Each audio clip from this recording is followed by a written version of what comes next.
Hello everyone, welcome back to the channel. আমাদের ANM GNM এর booster series চলছে। Booster সিরিজের আজকে ক্লাস 4 আমাদের 46 থেকে স্টার্ট হবে। 46 দেখো কি বলেছে। বলেছে এ এবং বি এর বর্তমান বয়সের পার্থক্য 6 বছর। 4 বছর পরে তাদের বয়সের অনুপাত হবে 3:4। বি এর বর্তমান বয়স কত বছর হবে? আচ্ছা, 4 বছর পরে যেটাই রেশিও হোক না কেন, 4 বছর বাদে সবারই 4 4 করে বয়স বাড়বে। অর্থাৎ এদের দুজনের মধ্যে যে বয়সের পার্থক্য ছিল 6 বছরে, সেটা 6 বছরেরই থেকে যাবে। অর্থাৎ 4 বছর বাদে 4 ইয়ার্স আফটার, এখানে লিখছি আমি, আফটার 4 ইয়ার্স এদের রেশিও কি দেওয়া আছে? এদের রেশিও দেওয়া আছে 3:4। কাদের রেশিও? এ আর বি এর বয়সের অনুপাত এখানে দেওয়া আছে 3:4। বলেছে এদের বর্তমান বয়সের পার্থক্য কত দেওয়া আছে? 6 বছর। আচ্ছা, 4 বছর বাদেও তো বয়সের পার্থক্য 6 বছরই থাকবে, মানে যতই চলতে থাকুক না কেন বয়সের পার্থক্য তো দুজনের মধ্যে 6 বছরেরই থাকবে সব সময়। 4 বছর আগেও তাই ছিল, 4 বছর পরেও তাই হবে। আরো যদি 2 বছর বা 3 বছর বাদে হয়, বয়সের পার্থক্য সেম থাকবে। মানে আমার দাদা যদি আমার থেকে 6 বছরের বড় হয়, সে তো সবসময়ই 6 বছরের বড় হবে। ঠিক আছে, বোঝা গেছে? এই হচ্ছে গল্প। তাহলে এদের আমি দেখি ডিফারেন্স কত বয়সের। ইউনিটের ডিফারেন্স আমি দেখতে পাচ্ছি এ আর বি এর মধ্যে বয়সের যেটা ডিফারেন্স ইউনিটে, সেটা 1 ইউনিটের। এ 3 ইউনিট, বি 4 ইউনিট, অর্থাৎ বয়সের যেটা ডিফারেন্স সেটা 1 ইউনিট। আর এই বয়সের যেটা ডিফারেন্স দেওয়া আছে সেটা বলা আছে 6 বছর, 6 ইয়ার্স। জানতে চাইছে 4 বছর পরে তাদের বয়সের অনুপাত 3:4 হবে। বি এর বর্তমান বয়স কত? বি এর বয়স নিয়ে কারবার, সুতরাং বিটা বার করছি। বি এর দেখো 1 ইউনিটের ভ্যালু যদি 6 বছর হয়, তাহলে বি এর কত? 4 ইউনিট। 4 ইউনিটের ভ্যালু 4 × 6, অর্থাৎ 24 বছর হবে। এটা কবে হবে? এটা হবে 4 বছর বাদে। এই দেখো 4 বছর বাদে কিন্তু এটা 24 বছর হবে। জানতে চাইছে বর্তমান বয়স কত, তাহলে বর্তমান বয়স 4 বছর কম হবে।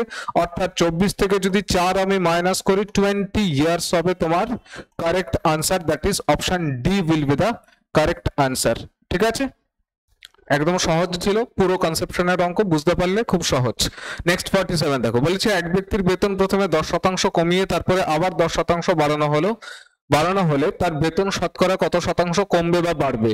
আমি বলেছিলাম যে ওই বাড়িয়ে কমানো বা কমিয়ে বাড়ানো সেম সেম যদি পার্সেন্টেজ হয়, এটা বহুভাবে করা যায়। সব থেকে বেটার হচ্ছে রেশিও পদ্ধতিতে করা। কি পদ্ধতি একবার দেখে নাও। রেশিওতে তোমাদের মনে আছে আশা করি, যে 10%কে আমরা কনভার্ট করব ফ্র্যাকশনে। 10% মানে কত? 10% এর ভ্যালু দাঁড়াচ্ছে 1/10, সব থেকে ছোট করলে। প্রথমে কি হয়েছে? বেতন প্রথমে 10% কমানো হয়েছে। 10% কমালে কি হবে? 10 থেকে 1 ইউনিট কমে কত হলো? 9 ইউনিট। ঠিক আছে, এটা ইনিশিয়াল, এটা ফাইনাল, মানে এটা শুরুতে ছিল, এটা এখন হচ্ছে প্রেজেন্ট। তারপরে আবার 10% বাড়ানো হয়েছে। 10% মানে কত? 1/10, একই তো থাকবে। বাড়িয়ে দিলে 10 থেকে কত হবে? 11। সাকসেসিভ এটা, প্রথমে কমানো হয়েছে তারপরে বাড়ানো হয়েছে, কন্টিনিউয়াস প্রসেস চলছে। সাকসেসিভে কি হয়? বাঁদিক বাঁদিক গুণ, ডান দিক গুণ। বাঁদিকে গুণ হলে 10 10 100 হবে। ডান দিকে 9 11 99 হবে। তাহলে 100 ইউনিট থেকে 99 ইউনিট কত হয়েছে? কমেছে। কত ইউনিট কমেছে? 1 ইউনিট কমেছে। কার উপরে? 100 এর উপরে। 100 এর উপরে যেটা কমা বা বাড়া, বৃদ্ধি যেটা হয়, কম বেশি যেটা হয়, সেটাই তো পার্সেন্টেজ। আলাদা করে পার্সেন্ট করার জন্য 100% দিয়ে গুণ করার কোনো মানে নেই। ঠিক আছে, চাইলে করতে পারো। দেখো একবার দেখিয়ে দিচ্ছি। 100% যদি আমি গুণ করে দিই, তাহলে 1% কি হলো? 1% কমেছে। That is option A will be the correct answer. Sir এটার আরো পদ্ধতি কি আছে? অবভিয়াসলি পদ্ধতি আছে। তোমাদেরকে আমি একটা এক্স ওয়াই মেথড শিখিয়েছিলাম, সেটা মোটামুটি সবাই জানে। সেটা দিয়ে করতে পারো তোমরা। কি method? X plus Y divided by 100, effective change যেটা হয় সেটা এইটা।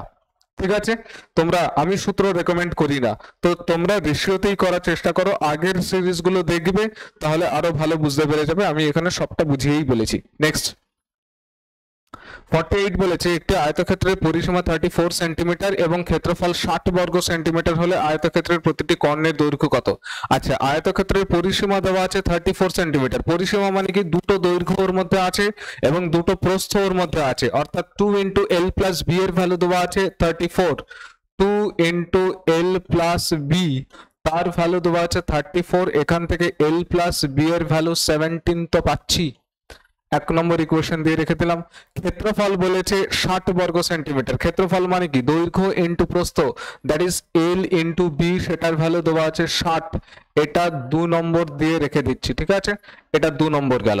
বলেছে আয়তক্ষেত্রের প্রতিটি কর্ণের দৈর্ঘ্য কত? আয়তক্ষেত্রের কর্ণ কটা হয়? দুটো কর্ণের দৈর্ঘ্যই সেম, ঠিক আছে? সুতরাং একটা কর্ণের দৈর্ঘ্য বার করা মানে প্রতিটি বেরিয়ে চলে আসবে। কর্ণের ফর্মুলা কি? কর্ণ ইকুয়ালস টু, কর্ণ হচ্ছে গিয়ে √L square plus B square.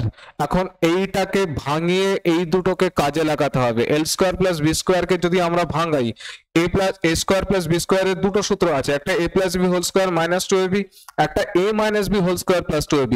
আমরা প্লাসটা ভেতরে নেবো, বাইরে মাইনাস নেবো। কেন? কারণ প্লাসের দেওয়া আছে ভ্যালু, অর্থাৎ L plus B whole square minus 2 into L into B, ঠিক আছে? এল প্লাস বি এর ভ্যালু কত? 17।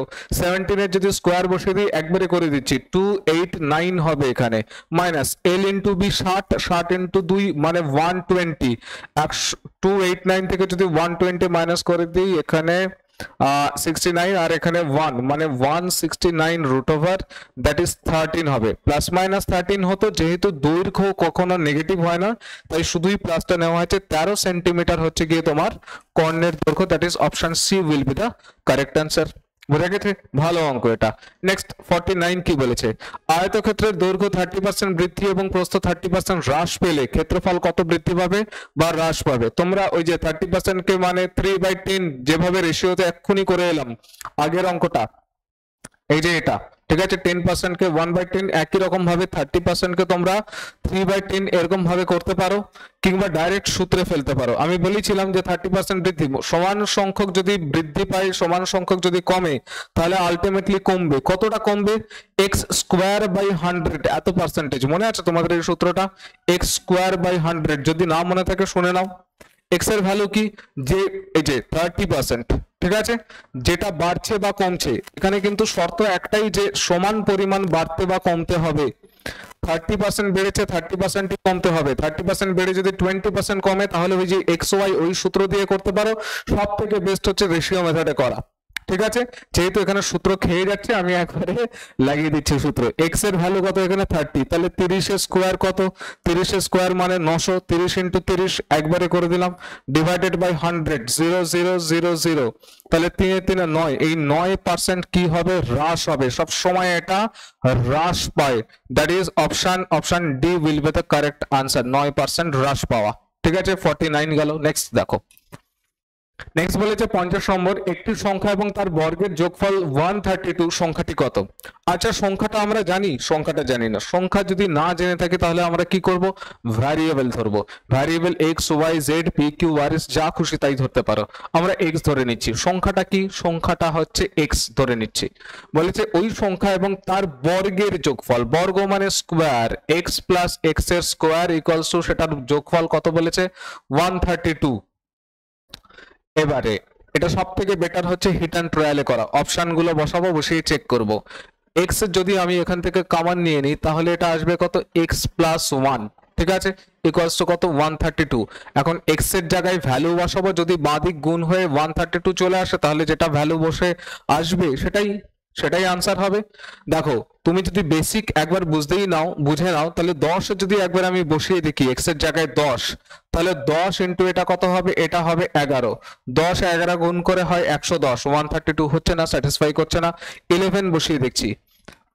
আমি একবারেই, যারা যারা একটুখানি প্র্যাকটিস করেছো তারা একবারই বুঝতে পারছো যে 11 হবে আনসার। আমি তবে একবার করিয়ে দেখাচ্ছি। 11 যদি বসাই 11, তাহলে এটা 11 প্লাস 1 কত হবে? 12। 12 ইন্টু 11, 11 ইন্টু 12, ঠিক আছে? এটা 132। 12 ইন্টু 10 মানে 120, আর 12 একে 12, 132। এটা স্যাটিসফাই করছে। 12 ইন্টু 11 গুণ করে দেখবে 132 তোমার, ঠিক আছে? অর্থাৎ এক্স এর ভ্যালু হবে 11। Option B will be the correct answer. বলেছে সংখ্যাটি কত, তার মানে সংখ্যাটা হচ্ছে 11, ঠিক আছে? নেক্সট দেখো 51 কি বলেছে? বলেছে 200 এবং 600 এর মধ্যে মোট কতগুলি সংখ্যা 4, 5 এবং 6 দ্বারা সম্পূর্ণরূপে বিভাজ্য? 4, 5 এবং 6 দ্বারা যদি সম্পূর্ণরূপে বিভাজ্য হতে হয় তাহলে আমাকে 4, 5 এবং 6 এর লসাগু বার করতে হবে। সম্পূর্ণ বিভাজ্য হওয়া মানে কি? লসাগুই বার করতে হবে। এখন 4, 5 আর 6 এর এলসিএম কত? তোমরা এরকম ভাবে করতে পারো, এটাতে লজ্জা পাওয়ার কিছু নেই, ঠিক আছে? এনএম জেএনএম এর পরীক্ষা, চিন্তার কিছু ব্যাপার নেই। আমি এরকম ভাবে করতে খারাপ লাগে না আমার। এটা ছাড়াও কি পদ্ধতি আছে স্যার? অবভিয়াসলি পদ্ধতি আছে, ঠিক আছে। 2 দুগুণে 4, এখানে 5 থাকলো, 3 দুগুণে 6, 3 5 15, 15 দুগুণে 30, 30 দুগুণে 60। তাহলে লসাগু বা এলসিএম কত দাঁড়ালো? লসাগু দাঁড়ালো হচ্ছে গিয়ে তোমার 60। এদের এলসিএম কত দাঁড়ালো? তাহলে 4, 5 আর 6 এর LCM, list common multiple, LCM of 4, 5, 6 সেটা কত দাঁড়ালো? সেটা হচ্ছে গিয়ে 60। এখন 60 কে আমাকে 60 এর মাল্টিপল গুলো চেক করতে হবে যে 200 এবং 600 এর মধ্যখানে কতগুলো মাল্টিপল আছে 60 এর, যেগুলো কিনা 4, 5 এবং 6 দ্বারা বিভাজ্য। কারণ 60 তো 4, 5, 6 দ্বারা বিভাজ্য, কিন্তু আমাকে চেক করতে বলেছে 200 আর 600 এর মধ্যখানে। এবার 60 এর মাল্টিপল গুলোকে চেক করো। 60 একে 60, 60 ইনটু 2 100 করি, 3 60 180, 4 6 24, 60 ইনটু 4 যদি করি 4 6 24, 240, ঠিক আছে। 5 6 60 ইনটু 5 আমি করে দেখাচ্ছি, এটা 300। তারপরে 60 ইনটু 6 360। আচ্ছা 60 ইনটু 7 যদি করি তাহলে 420। আমাকে 200 থেকে 600 এর মধ্যে দেখতে বলেছে। 60 ইনটু 8 6 8 48, 480।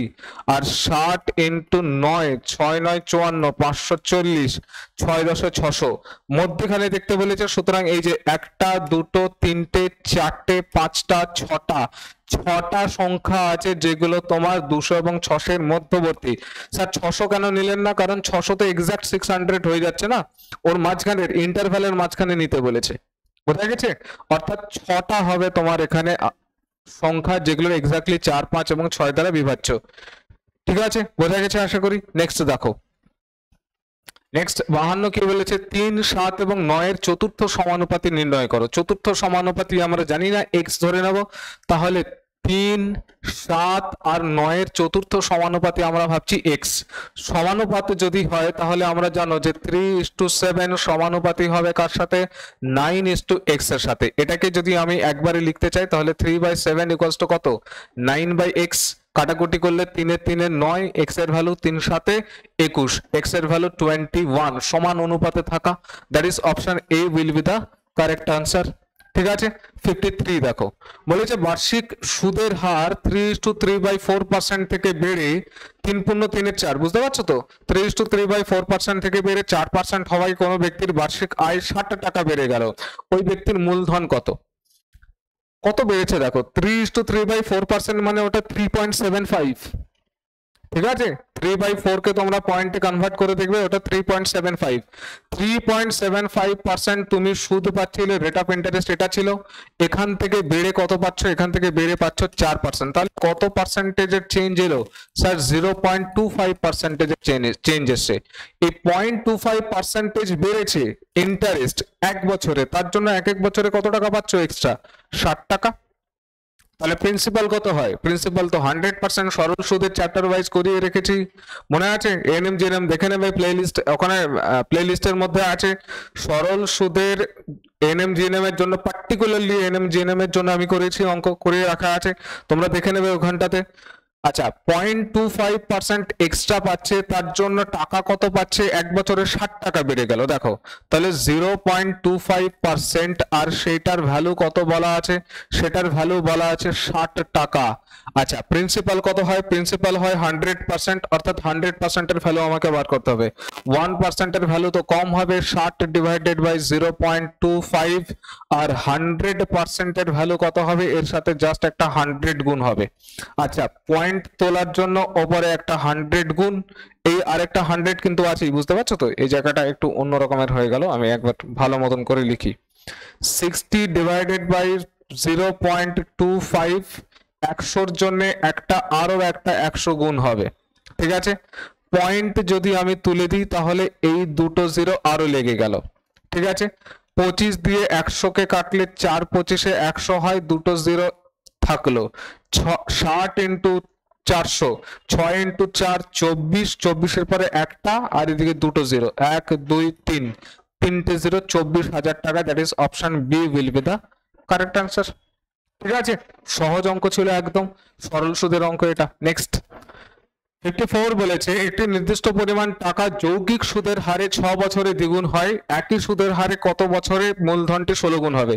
স্যার যৌগিক সুদ কি জিনিস, এটা তো জীবনে প্রথমবার শুনলাম মনে হচ্ছে ভাই। যৌগিক সুদ আর কিছুই নয়, চক্রবৃদ্ধি সুদ। ঠিক আছে, অনেক সময় যৌগিক বলা হয়। বলেছে যৌগিক সুদের হারে 6 বছরে দ্বিগুণ হচ্ছে। তোমাদের কম্পাউন্ড ইন্টারেস্টের এর আগেও আমি বলেছিলাম, কম্পাউন্ড ইন্টারেস্টের একটা টিপিক্যাল বিহেভিয়ার হচ্ছে এটা যত বছরে টাকাটা যত গুণ হয়, নেক্সট তত বছরে টাকাটা ঠিক তত গুণ হবে। অর্থাৎ এখানে বলেছে 6 বছরে কত হয়েছে? দ্বিগুণ। এই যে একদিকে আমরা লিখি টাকা, টাকার গুণ, আর বছরের হয় যোগ। ঠিক আছে, টাকা দ্বিগুণ হচ্ছে কত বছরে? 6 বছরে। তাহলে টাকা নেক্সট 2 ইন্টু 2 4 গুণ হবে, 6 প্লাস 6 12 বছরে। স্যার এটা কোথা থেকে আসে? কম্পাউন্ড ইন্টারেস্টের চ্যাপ্টার ওয়াইজ আমি এখনো করাইনি, একটু সময় পাচ্ছি না, করালে একদম ক্লিয়ার করে আমি বলবো। সিম্পলি এখন এটা মনে রাখো, এটা কম্পাউন্ড ইন্টারেস্টের বিহেভিয়ার। কম্পাউন্ড ইন্টারেস্ট ইটসেলফ একটা সাকসেসিভ জিনিস। ঠিক আছে, কম্পাউন্ড ইন্টারেস্টে কি হয়? চক্রবৃদ্ধি সুদে টাকা যত গুণ হচ্ছে যত বছরে, নেক্সট তত বছরে আবার তত গুণই হবে। ঠিক আছে, এখানে বলেছে ডাবল হয়েছে 6 বছরে, তাহলে নেক্সট 6 বছরে আবার টাকাটা ডাবল হবে। জানতে চাইছে 16 গুণ কত বছরে হবে, তাহলে 2 দুগুণে 4 গুণ হলে 6 প্লাস 6 বছরে।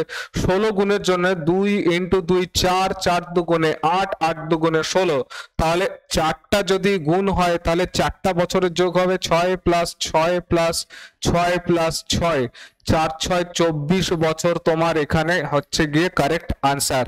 That is option A will be the correct answer. ঠিক আছে, 16 গুণ হবে কত বছরে? 24 বছরে। ঠিক, নেক্সট 55 দেখো, 8টি দ্রব্যের বিক্রয় মূল্য যদি 10টি দ্রব্যের ক্রয় মূল্যের সমান হয় তবে শতকরা লাভের পরিমাণ কত?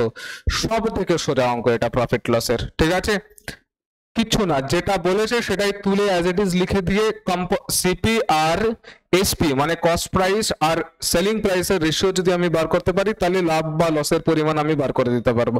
খুব সহজ জিনিস। বলেছি 8টি দ্রব্যের বিক্রয় মূল্য, 8টার বিক্রয় মূল্য কত আমি জানি না, তাই বিক্রয় মূল্যকে আমি সেলিং প্রাইস বা এসপি ধরছি। তাহলে 8 ইন্টু এসপি ইকুয়ালস টু কি বলা আছে? 10টার ক্রয় মূল্যের সমান 10 ইন্টু সিপির সমান। দেখো তো বুঝতে পেরেছো কিনা? আমি জানি না সিপি কত, আমি জানি না এসপি কত, তাই সিপি কে আমি সিপি ধরেছি, এসপি কে আমি এসপি ধরেছি। কটার এসপি? বলেছে 8টার বিক্রয় মূল্য 10টার ক্রয় মূল্যের সাথে সমান, এই দুটোকে আমি সমান করে দিয়েছি। কাটাকাটি করে দাও, দেখো 4 দুগুণে 8। ঠিক আছে, ও 4 দিয়ে তো কাটবে না, 2 দিয়ে কাটবে। 4 দুগুণে 8 আর 5 দুগুণে 10, তাহলে 4 into SP equals to 5 into CP. এখান থেকে ডাইরেক্ট সিপি আর এসপি রেশিও লেখা যায়। সিপি আর এসপি রেশিও কত লেখা যায়?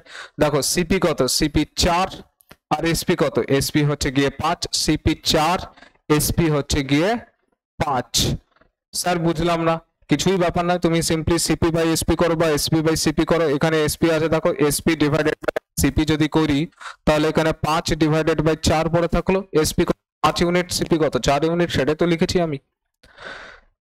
তাহলে 4 ইউনিটের জিনিস যদি এবার 5 ইউনিটে বিক্রি করো তাহলে প্রফিট হচ্ছে না লস হচ্ছে? স্যার প্রফিট হচ্ছে। 4 এর জিনিস 5 এ বিক্রি হচ্ছে, কত ইউনিটের প্রফিট হচ্ছে? 1 ইউনিটের। কার উপরে? 4 এর উপরে। পার্সেন্টেজ করবার জন্য 100% গুণ 4 25 125% হবে তোমার কারেক্ট আনসার। কোথায় আনসার? এই যে option B. Option B will be the correct answer. ঠিক আছে, নেক্সট দেখো 56 বলেছে দুটি সংখ্যার লসাগু 48, সংখ্যা দুটির অনুপাত 2:3 হলে তাদের যোগফল কত? আচ্ছা ভাই, 2:3 রেশিও বলা আছে। 2:3 মানে কি? একটা 2x, এই একটা নাম্বার n1 আর একটা নাম্বার n2, একটা 2:3 রেশিও বলা আছে। তাহলে n1 টা কত? n1 2x, আর n2 টা কত? n2 টা হচ্ছে গিয়ে 3x। ঠিক আছে, বলেছে তাদের লসাগু। আচ্ছা, এই 2x আর 3x এর লসাগু কত হবে? 2x আর 3x এর লসাগু হবে 3 দুগুণ 6, 6x এটা হচ্ছে গিয়ে কি, এটা হচ্ছে এলসিএম বা লসাগু। এখন এই 6x এর ভ্যালু ওরা কত বলেছে, 48 বলে রেখেছে। তাহলে x এর ভ্যালু 6 8 এ 48, 8 জানতে চাইছে তাদের যোগফল কত। যোগফল কত, 3 + 2 5x, তাহলে 5 × 8 40 হচ্ছে গিয়ে তোমার যোগফল। That is option D will be the correct answer. ঠিক আছে। 57 দেখো, বলেছে 110 টাকা প্রতি লিটার, এটা প্রতি লিটার কিন্তু, ঠিক আছে, বুঝতে পারছো কি, এটা একটা স্ল্যাশ আছে। 110 টাকা প্রতি লিটার দরের পেট্রোলের সাথে 60 টাকা প্রতি লিটার দরের কেরোসিন কি অনুপাতে, এখানে একটা হস্যকার আছে, অনুপাতে মেশালে মিশ্রণের দাম প্রতি লিটার 80 টাকা হবে। সিম্পলি মিক্সচারের অঙ্ক অ্যালিগেশন দিয়ে করব আমরা। অ্যালিগেশন একদম সাজিয়েই দেওয়া আছে, বুঝতে পারছো, অ্যালিগেশনের চ্যাপ্টারও করিয়ে রাখা আছে, একদম সাজিয়ে রাখা আছে। পেট্রোল কত বলা আছে, আমি কালিটাকে চেঞ্জ করে নিই তাহলে বুঝতে সুবিধা হবে। ঠিক আছে, পেট্রোল কত বলা আছে, 110 টাকা প্রতি লিটার। আর কেরোসিন কত বলা আছে, কেরোসিন বলা আছে 60 টাকা প্রতি লিটার। এদের দুজনকে মিক্স করে কিভাবে কোন অনুপাতে মিক্স করা হবে যাতে করে 80 টাকা প্রতি লিটার হয়, এই যে 80 টাকা লিখে দিলাম। এবার আমি অ্যালিগেশন অ্যাপ্লাই করব। দেখো অ্যালিগেশন অ্যাপ্লাই করার আগে আমি বলেছিলাম যে একটা ছোট একটা বড়, আর এটাকে মিড ভ্যালু থাকতে হবে মিক্সচারটা অলওয়েজ। তাহলে 80 থেকে 60 মাইনাস করলে 80 - 60 এখানে কত আসে, 20, আর 110 - 80 এখানে কত, 30। তাহলে রেশিও কত দাঁড়ালো, 2:3। অর্থাৎ পেট্রোলের রেশিও 2 ইউনিটের সাথে 3 ইউনিট কেরোসিন মেশাতে হবে। এটা 3 হবে, সরি, ঠিক আছে, এটা 3 হবে। 3 ইউনিট মেশাতে হবে যাতে করে প্রতি লিটার 80 টাকা হয়, অর্থাৎ 2:3 হচ্ছে তোমার correct answer. That is option A will be the correct answer. Simply allegation কিরকম ভাবে বুঝলাম, মিক্সচারের কনসেপ্ট হলে তবেই সেটা অ্যালিগেশন অ্যাপ্লাই করা যাবে। অ্যালিগেশন আমি কেমন করে বুঝলাম, এই যে পেট্রোলের দেওয়া আছে, কেরোসিনের দেওয়া আছে, মিক্সচারের দেওয়া আছে, অর্থাৎ বুঝতেই পারছি যে ওখানে সাজিয়ে দেওয়াই আছে অ্যালিগেশন, সুতরাং অ্যালিগেশন ইউজ করে দিয়েছি। ঠিক আছে, নেক্সট। আচ্ছা 58 এ এটা দেওয়া আছে 3.2 হোল কিউব মাইনাস 0.008, ওই 0.008 অ্যাকচুয়ালি ওটা 0.2 এর কিউব, ঠিক আছে, ডিভাইডেড বাই 3.2 এর square plus 0.64 plus 0.004 equals to কত। এটা একদম সহজ একটা অঙ্ক, ঠিক আছে। 3.2 এর হোল কিউব দেওয়া আছে মাইনাস 0.008, মানে অ্যাকচুয়ালি 0.2 এর কিউব, এ কিউব মাইনাস বি কিউব ওপরে, আর নিচে দেখো এ square plus A B plus B square এটা দেওয়া আছে।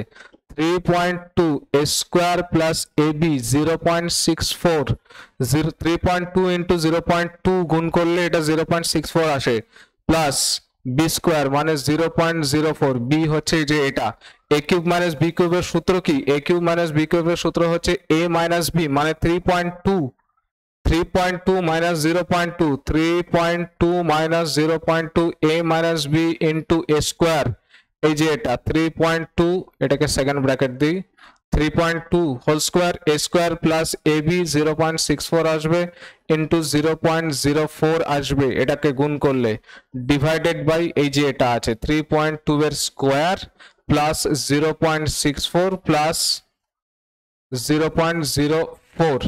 এইবারে আলটিমেটলি এইটা, এই পার্টটা আর এই পার্টটা যাবে কেটে, ওপরে পরে থাকবে 3.2 মাইনাস 0.2 মানে 3 হবে তোমার correct answer. That is option D will be the correct answer. ঠিক আছে, নেক্সট 59 দেখো। 59 বলেছে এ এবং বি পৃথকভাবে একটি কাজ যথাক্রমে 25 দিনে এবং 20 দিনে করতে পারে। তারা একত্রে কাজ শুরু করার 5 দিন পরে এ চলে গেল এবং বাকি কাজ বি একা শেষ করলো। বি কত দিনে বাকি কাজ শেষ করলো? একদম সহজ অঙ্ক, আমি একবার বোর্ডটাকে ক্লিন করে নিই, তারপরে আমি করে দিচ্ছি। ঠিক আছে, তোমরা ততক্ষণ পজ করে ট্রাই করো অঙ্কটা, তোমাদের প্র্যাকটিস সেট চলছে এটা, তার সাথে সাথে অধ্যায় ভিত্তিক একটা সেপারেট চলছেই। ঠিক আছে, নেক্সট এ এবং বি পৃথকভাবে একটি কাজ যথাক্রমে 25 দিন এবং 20 দিনে করে। আমরা এলসিএম মেথডেই করব, সবথেকে সহজ, টাইম এন্ড ওয়ার্কে করেছি। এ কাজ করলে কত দিনে কাজ করে? এ সেপারেটলি কাজ করলে 25 দিনে কাজ কমপ্লিট করে দেয়, আর বি কাজ করলে কত দিনে কমপ্লিট করে? 20 দিনে। তাহলে টোটাল ওয়ার্ক কি? 25 আর 20 এলসিএম হচ্ছে গিয়ে তোমার 100, 4 25 100, 5 20 100। বলেছে তারা একত্রে কাজ শুরু করার 5 দিন পরে এ চলে গেছে। আচ্ছা, এরা যদি একসাথে কাজ করে, এটা কি হয়ে গেল, এটা স্যার টোটাল ওয়ার্ক, আর এটা কি, এটা হচ্ছে গিয়ে এফিসিয়েন্সি, পার ডে ওয়ার্ক। এ এক এক দিনে 4 ইউনিট কাজ করে, বি এক এক দিনে 5 ইউনিট করে কাজ করে দেয়। এবার এরা যদি একসাথে কাজ করতে আসে, তাহলে 5 আর 4 9 ইউনিট করে কাজ হবে এক এক দিনে। কতদিন একসাথে কাজ করেছে, এই যে 5 দিন, দেখতে পাচ্ছ 5 দিন কাজ করার পরে এ চলে গেছে। তাহলে প্রথম 5 দিনে কতটা কাজ হবে, প্রথম 5 দিন তো একসাথে কাজ হয়েছে, তাহলে 5 × 9 মানে 45 ইউনিট কাজ হয়ে গেল। ঠিক আছে, 45 ইউনিট কাজ যদি হয়ে যায়, তাহলে বাকি কতটা আছে, বাকি কাজ আছে 100 - 45 ইকুয়ালস টু কত, 55 ইউনিট। বলেছে এই কাজটা কে করেছে, বি কতদিনে বাকি কাজ শেষ করবে, এই কাজটা বি করেছে। বি তো এক এক দিনে 5 ইউনিট করে কাজ করে, তাহলে মোট সময় কতটা লাগবে, মোট সময় কার জন্য, এটা বি এর জন্য 55/5 ইকুয়ালস টু কত, 11 দিন। আচ্ছা, মোট সময় মানে এটা বি এর বাকি কাজের জন্য। ঠিক আছে, এটা বাকি কাজের মোট সময়, কিন্তু বাকি কাজের জন্য যেটা সময় লাগছে সেটার কথা বলছি, বাকি কাজের জন্য মোট সময় লাগছে, এটা কার, এটা বি এর। তাহলে 11 দিন। মোট সময় জানতে চাইছে নাকি বাকি কাজ, আচ্ছা বাকি কাজ, তাহলে বাকি কাজ 11 দিনেই শেষ হবে, that is option C will be the correct answer. যদি জানতে যেত শুরু থেকে শেষ পর্যন্ত মোট কত সময় লাগছে, তাহলে 11 দিন প্লাস এখানে 5 দিন, 16 দিন আনসার হতো। ঠিক আছে, নেক্সট দেখো, লাস্ট এটা আজকে সিরিজের আমাদের। ঠিক আছে, XYZ একটি ব্যবসায়ী 1/3:1/4:1/6 অনুপাতে মূলধন বিনিয়োগ করে। 1 বছর পরে মোট 1278 টাকা লাভ হলে জেড এর লভ্যাংশ কত। আচ্ছা, তোমরা জানো প্রফিট কিরকম ভাবে ডিস্ট্রিবিউট হয়, প্রফিট ডিস্ট্রিবিউট হয় ইনভেস্টমেন্ট আর টাইমের গুণফলের উপরে। এখানে ইনভেস্টমেন্টের রেশিও কার কি চলছে, এক্স আছে, ভাই প্রথমে তো জেড লিখে দিলাম কেন, এক্স আছে, ওয়াই আছে, আর জেড আছে। এক্স এর কত, এক্স এর হচ্ছে গিয়ে 1/3, ওয়াই এর 1/4, আর জেড এর হচ্ছে 1/6। 3, 4 আর 6 এর এলসিএম কত, 3, 4 আর 6 এর এলসিএম হচ্ছে গিয়ে 12। তাহলে আমি এটাকে পূর্ণ সংখ্যা বানানোর জন্য পুরোটাকে 12 দিয়ে গুণ করছি। তাহলে ইনভেস্টমেন্টের রেশিও কি দাঁড়াবে, 3, 4 এ 12, 4 এ 3 এ 12, 6 2 12। তাহলে ইনভেস্টমেন্টের রেশিও 4:3:2 এটা দাঁড়াচ্ছে। টাইমের রেশিও, সবাই তো 1 বছর করে টাকা খাটিয়েছে, তাহলে 1:1:1। এই দুটো যদি গুণ করি তাহলে প্রফিটের রেশিও পাবো, প্রফিটের রেশিও 4 একে 4, 3 একে 3, 2 একে 2। ঠিক আছে, প্রফিট তাহলে কোন রেশিওতে ভাগ হবে, এই যে 4 3 7 আর 2 এই রেশিওতে ভাগ হবে। বলেছে মোট লাভ কত, 1278 টাকা। তাহলে 4 3 7 2 9 ইউনিট, এই 9 ইউনিট মোট লাভ, সেটার ভ্যালু কত দেওয়া আছে, 1278 টাকা। তাহলে 1 ইউনিটের ভ্যালু কত, 9 একে 9, 3 36, 4 9 36, 18 9 2 18, 142 টাকা। বলেছে জেড এর লভ্যাংশ কত, জেড কত পাচ্ছে, 2 ইউনিট, তাহলে 2 × 142, 42 2 84 আর 2 একে 2, 284 টাকা। That is option C will be the correct answer. ঠিক আছে, তাহলে বুস্টার সিরিজের 4th ক্লাস আমাদের এই ছিল। আমরা আবার 15খানা অঙ্ক করে নিয়েছি, ভালো করে প্র্যাকটিস করতে থাকো আর বেশি বেশি করে শেয়ার করতে থাকো এই সিরিজটা। ঠিক আছে, 14th জুলাই পরীক্ষা আছে, যতদিন না পরীক্ষা হচ্ছে ততদিন সিরিজ চলতেই থাকবে। আর আমি মনে করাতেই থাকবো যে ভালো করে পড়াশোনা করতে হবে, তোমাদের এইবারেই পেতে হবে। ঠিক আছে, সবাই সুস্থ থাকো, ভালো থাকো আর মন দিয়ে পড়াশোনা করো। Thank you for watching the video.